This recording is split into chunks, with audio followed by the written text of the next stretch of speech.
Pag-uwi mo galing trabaho, ito na naman, masakit ang ulo, ang likod, pati tuhod.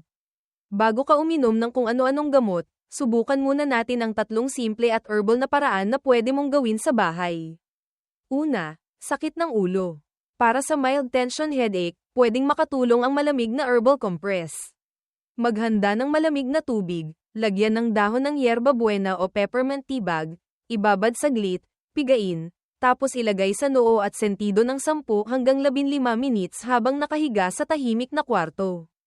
Uminom ng tubig, iwasan ang gadgets, at magpahinga. Huwag ipagwalang bahala ang sakit ng ulo kung biglaan, sobrang lakas, may kasamang panlalabo ng paningin, pagsuka, o pagkamanhid. Kailangan na iyon ng doktor agad. Pangalawa, kirot sa bandang likod dahil sa buong araw na upo. Pwede mong subukan ang warm herbal compress.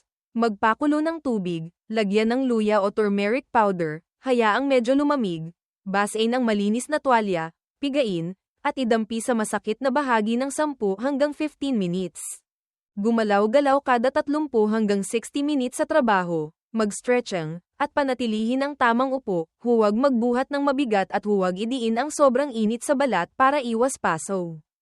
Kapag tuloy-tuloy ang sakit ng higit 1 linggo, o may pamamanhid sa paa at hirap maglakad, magpatingin na sa doktor.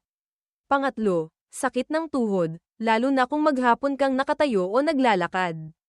Para sa banayad na pananakit, pwedeng makatulong ang warm bath na may dahon ng lag-andi o eucalyptus. Ibabad ang tuhod sa maligamgam na tubig 10 hanggang 15 minutes para makatulong sa pag-relax ng muscles.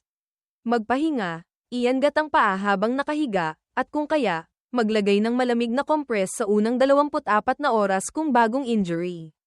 Huwag pilitin mag-ehersisyo kung mas lalong sumasakit. Kung namamaga, mainit sa hawak, o hindi may galaw ang tuhod, huwag nang mag-self-medicate. Kailangan na ng professional na check-up.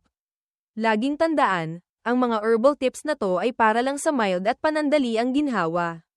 Hindi nito pinapalitan ang payo ng doktor, lalo na kung tuloy-tuloy, lumalala, o paulit-ulit ang sakit mo. Makinig sa katawan mo kung may duda ka, magpatingin. Kung nakatulong sa iyo ang mga simpleng herbal ideas na to para sa ulo, likod, at tuhod, isave ang video na to para may guide kapag uwi mo galing trabaho.